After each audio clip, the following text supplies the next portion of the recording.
नमस्कार मित्रों। इस समय मैं सनातन धर्मियों की आध्यात्मिक भूमि स्पिरिचुअल लैंड में हूँ और यहाँ पर अनेक ऋषि मुनियों मनीषियों ने ज्ञान लिया है। इसके प्रमाण हमारी प्राचीन जो धार्मिक किताबें हैं, साहित्य हैं, पुराण हैं, वेद हैं, उनमें आपको मिल जाएगा। विषय वस्तु आध्यात्मिक वनस्पति से जुड़ी हुई है। यहाँ पर एलोवेरा जो कि एक आध्यात्मिक औषधि मानी गई है, आयुर्वेद में इसका काफ़ी वर्णन है और साथ साथ इसके जो है यंत्र मंत्र तंत्र मारण मोहन उच्चाटन अनेकानेक सकारात्मक ऊर्जाओं को अर्जित करने के लिए प्रयोग होते रहा है। एलोवेरा के बारे में मैंने ई गैरसैंड के माध्यम से आपको काफ़ी वीडियो भेजे हैं। यहाँ पर मैं दिखा देना चाहता हूँ कि जो हिमालयन एलोवेरा है, इसका एक फूल लगा हुआ है, आप देख सकते हो,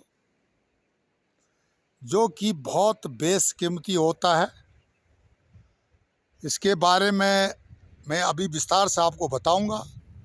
और यह जो हिमालयन एलोवेरा है, इसका टेस्ट थोड़ा डिफरेंट होता है बाकी एलोवेरा से, जो कि अमेरिकन हर्बल्स बनाने के बाद मेडिसिन्स बना रहे हैं आजकल भारत से सीख करके। तो इसका हमारे प्राचीन आयुर्वेद में प्रयोग होते रहा है। जैसे कि मध्य हिमालय तो जड़ी बूटियों का, हर्बल्स का एक बहुत बड़ा हब है। तो ये कहीं जंगलों में अनेकानेक जड़ी बूटियाँ इस तरह की मिल जाती हैं जो कि स्वतः ही प्रकृति में पैदा होती हैं। कुछ तो हम गमलों में पैदा करते हैं शहरों में, ये उससे भिन्न है, इसमें पावर ज़्यादा होती है। और यहाँ पर आप देख सकते हो कि हिमालय में जो भी अगर पालक भी बोते हम या मक्का भी बोते हैं तो उसका टेस्ट जो है थोड़ा डिफरेंट होता है।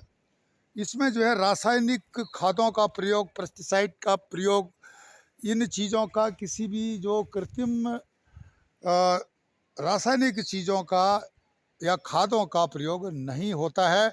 यह या तो गोबर इत्यादि से, जो कि कंपोस्ट खाद से लोग खेती बाड़ी करते हैं, या स्वतः ही जंगल में प्रकृति के द्वारा यह पैदा हो जाता है। इसमें भरपूर मात्रा होती है जो गुण हमको चाहिए अमुक औषधि से। विषय वस्तु एलोवेरा के फूल से जुड़ा हुआ, जिसको कि ग्वारपाठा भी बोलते हैं, और इसकी सब्जी इत्यादि भी बनते हैं। काफ़ी जगह पर इसकी मिठाई, अनेक प्रयोग होते हैं इसके। इसके त्वचा से संबंधित रोगों के बारे में मैंने बताया कि किस प्रकार प्रयोग करना है। बालों पे शैम्पू का भी यह एक पूरा प्रयोग हम इसके द्वारा कर सकते हैं। अब यहाँ पर इसके फूल से संबंधित बात मैंने आपको बताई है।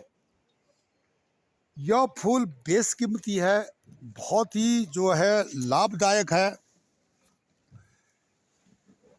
ये मैं जंगल से तोड़ के लाया था, ये प्रकृति वाला नहीं है, जंगल से, जंगल में था ये। स्वतः ही इनकी जो है हो जाती वैरायटी, और उसको लाने के बाद मैं इसको रोपण करूँगा यहीं आसपास अपने, तो इसकी वैरायटी बदल जाएगी। पर लेकिन इसका टेस्ट थोड़ा डिफरेंट होता है। इसकी दवाइयाँ अलग किस्म की बनती हैं। इसका फूल जो है किस प्रकार से यंत्र मंत्र तंत्र मारण मोहन उच्चाटन के लिए प्रयोग होता रहा है। और साथ साथ आयुर्वेद में भी इसकी बहुत महत्ता है। स्पेशली इसका जो टेस्ट है कड़वा होता है, और यह कड़वा टेस्ट जो है उन लोगों के लिए ठीक है जो कि मधुमेह की बीमारी से परेशान हैं, त्वचा रोग से परेशान हैं, और जिनके बाल झड़ रहे हैं, उनके लिए यह बहुत ही रामबाण का काम करता है। ऐसे भी आप जो नॉर्मल गमलों में पैदा करते हैं एलोवेरा इत्यादि, उसको आप इस्तेमाल कर सकते हो त्वचा रोगों के लिए या अपने बाल झड़ने इत्यादि के लिए। इसका फूल भी अगर आपके पास कहीं उपलब्ध है, चाहे वो गमले में है, कहीं भी है, तो इसका प्रयोग आप कर सकते हो। अभी मैंने इसको अलग कर दिया है। आप देख सकते हैं कि इसकी जो पंखुड़ियाँ हैं फूल की, इसके अंदर बीज होता है जब पकने के बाद, और वो बीज भी बड़ा काम का होता है। तो इसको मैं विस्तार से बताने से पहले आपसे अनुरोध करूंगा कि आप हमारे चैनल ई गैरसैंण को लाइक करें, सब्सक्राइब करें, कमेंट्स करें और शेयर करें। मित्रों, यहाँ पर हिमालय है, ठंड बहुत अधिक है, तो इस बार सूखा है, बर्फ़ अभी पड़ी नहीं है, पड़ने वाली है। तो बर्फ़ पड़ने के बाद टेम्परेचर और डाउन हो जाएगा, तो यहाँ पर थोड़ा सा वनस्पतियों में उतना सूखापन आ जाता है कि आप समझ सकते हो। यहाँ ये जो ग्वारपाठा है, जिसको कि हम एलोवेरा बोलते हैं, इसके फूल का प्रयोग अगर आपको मिल जाए तो इसको मत छोड़िएगा। इसको अगर आपको ज्ञान नहीं है, आपको पता नहीं है, आप काट के फेंक देते हो, तो ये आपकी नादानी है। आप इसको संभालिए, अपने पास रखिए। आपके पास अगर तिजोरी है तो लाल कपड़े में बांध करके पूजा करके इसको रखिए। यह पुष्प जो है धर्म के हिसाब से माता लक्ष्मी को बहुत अधिक प्रिय है। एक दूसरी बात, नकारात्मक ऊर्जाओं को प्रभावहीन करने के लिए यह अपने में अलग क्षमता रखता है। और साथ साथ आयुर्वेद के हिसाब से अगर देखा जाए तो इसकी पंखुड़ियाँ अगर आप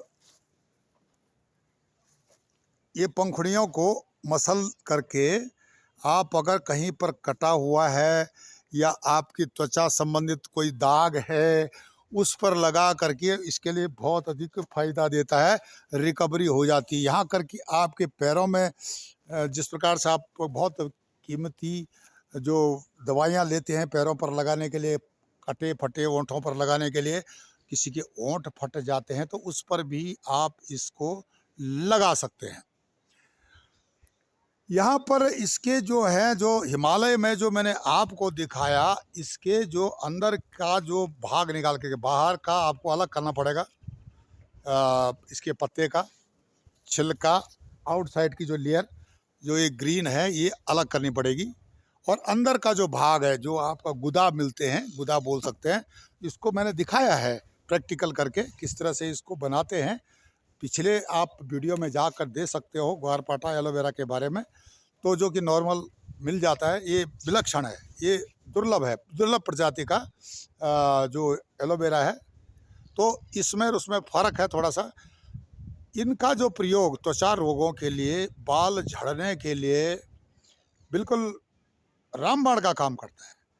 अब ये फूल है, इस फूल को अगर आप तिजोरी में रखते हो, पूजा करके इसको आप अपने घर के दरवाजे के प्रवेश द्वार के ऊपर रखते हो, या जो आप जहाँ पर सोते हो बिस्तर पर, वहाँ सिराने के नीचे इसको रखते हो, तो यह जो नकारात्मक ऊर्जाओं को प्रभावहीन करने के लिए अपनी अहम भूमिका निभाता है।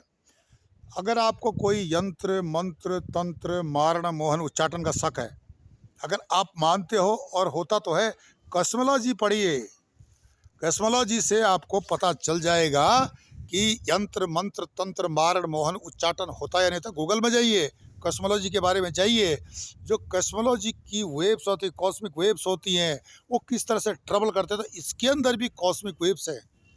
एलोवेरा के अंदर, इसके फ्लावर के अंदर कॉस्मिक वेव्स प्रोड्यूस करते हैं। जैसे कि रुद्राक्ष जो है एक जैविक चुंबक है, और उसमें जो है जो कॉस्मिक वेव्स का जो प्रोपगेशन होता है वो अलग प्रकार से होता है, जो कि आपकी आध्यात्मिक शक्ति को बढ़ा देता है, नकारात्मक ऊर्जाओं को प्रभावहीन करता है। उसी तरह यह फ्लावर भी है।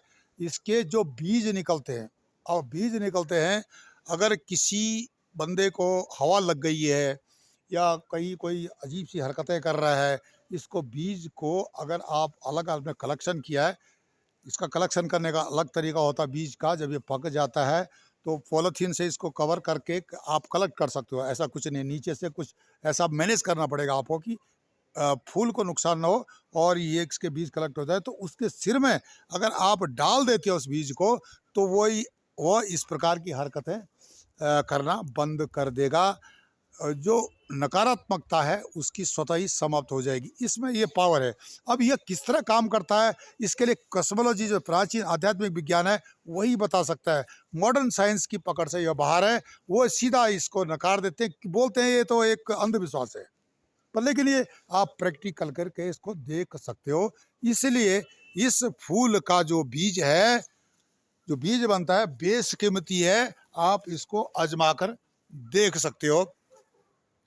हिमालय की इन पहाड़ियों में इस प्रकार के जो जंगल में मिलते हैं, हर्बल्स मिलते हैं, जैसे कि जंगली यहाँ की हिमालयन तुलसी होती है, उसकी जो क्वालिटी अलग होती है, उसके अलग गुण हैं, तेजोमय है।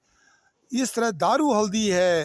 अब इन चीज़ों का प्रयोग जो है हम आध्यात्मिक युग के लिए, या जिस समय आध्यात्मिक युग रहा होगा उस समय इसके काफ़ी प्रयोग होते थे। तो इनकी विलक्षण जो गुणों की जो व्याख्या है इस प्रकार के प्राचीन जो ग्रंथों में की गई है।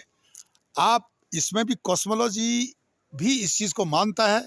और आज की स्थिति यह है कि जो आकाश गंगाएं, जहाँ तक अंतरिक्ष से जुड़े हुए विषय हैं, यह सारे कॉस्मोलॉजी से काफ़ी मैच खाते। विज्ञान अभी इस स्थिति में है कि हम कह सकते हैं कि बाल्यावस्था में है।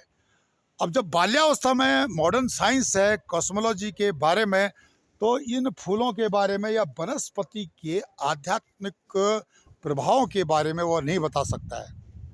तुलसी है, पीपल है, बरगद है, इनके अपने विज्ञान है, इन पर रिसर्च चल रही है। और वैज्ञानिक जो बॉटनी में जो लोग रिसर्च करते हैं पेड़ पौधों की, हर्बल्स की, वो थक जाएंगे। लेकिन इनके गुणों के बारे में, जैसे कि अभी रुद्राक्ष के बारे में बहुत अभी भी रिसर्च चल रहा है। अलग अलग मुखी रुद्राक्ष के अलग अलग गुण किस प्रकार हैं और किस प्रकार से ये लाभ देते हैं, बहुत गंभीर गहन विषय है। इस पर जो है चर्चा वे लोग न करें जो कि इसको अंधविश्वास मानते हैं। पर लेकिन इन जो आध्यात्मिक विज्ञानों की श्रृंखला में ई गेरसन आपको बताता है, यह जनरेशन टू जनरेशन और प्राचीन किताबों से ली हुई बातें हैं, कोई मनगढ़ंत बातें नहीं है। वैद्य हैं जो पुराने इनको इस्तेमाल करते थे, जैसे नेटल लीफ है जिसको बिच्छू घास बोलते हैं, उसका भी जो हिमालयन रेंज में जो बिच्छू घास है और एक जो फार्मिंग के द्वारा होता है, उनके गुणों में आपको बहुत फर्क मिलेगा। आप उसका इस्तेमाल करें अगर नेटल लीफ का, तो बहुत चमत्कारिक लाभ इसके होते हैं। इस जो फ्लावर का अगर आप अपनी तिजोरी में रख दें या किसी घर के अंदर जो प्रवेश द्वार है उसके ऊपर रख दें, या आप जो है किसी भी ऐसी जगह पर जा रहे हैं जहाँ पर कि आपको भय है, तो इसको जो है इसके सूखे ड्राई है अपने जेब में रख दें। यह सब आपको नकारात्मकता से बचाता है और एक नई ऊर्जा देता है। सफलता के लिए अगर आप जा रहे, प्रतियोगी परीक्षाओं के लिए जा रहे हैं, अगर आप इसको अपने पास रखते हैं तो इससे जो है आपको काफ़ी आध्यात्मिक लाभ मिलने के चांस होते हैं। मित्रों, इस प्रकार के वीडियो मैं ई गेरसन पब्लिक ग्रुप के माध्यम से आपको भेजता रहता हूं। आप हमारे चैनल ई गेरसन को लाइक करें, सब्सक्राइब करें, कमेंट्स करें और शेयर करें। और जो मैंने आपको एलोवेरा, जिसको ग्वारपाठा बोलते हैं, इसके फ्लावर के बारे में बताया, आप इसको आजमा कर देख सकते हैं और ज़रूर इस पर कमेंट्स करें कि आपको फ़ायदा हुआ या नहीं हुआ। नमस्कार, धन्यवाद।